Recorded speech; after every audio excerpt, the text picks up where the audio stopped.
Hi everyone, welcome back to my channel. నేను ఈరోజు onion pakodi చేశాను. ఎలా చేశానో చూడండి, చాలా బాగున్నాయి టేస్ట్ అయితే.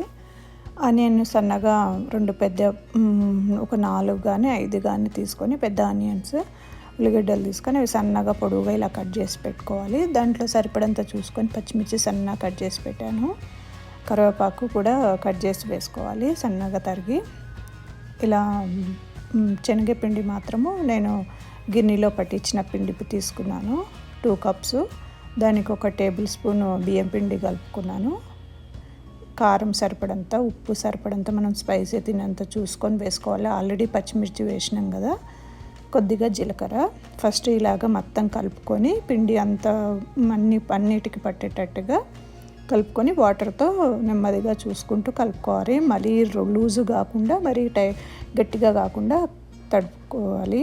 కలిపి పెట్టుకున్నాక ఇలా బాండి పెట్టుకొని, నూనె డీప్ ఫ్రై కాబట్టి బాగానే పడుతుంది.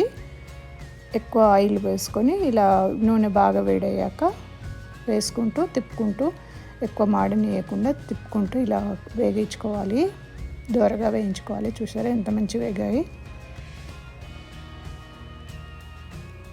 ఇలా వేయించుకొని తీసేసుకోవాలి. అంతేనండి, ఈజీ పకోడీ. చాలా బాగుంటుంది మిర్చి ఆనియన్ పకోడీ. Thank you.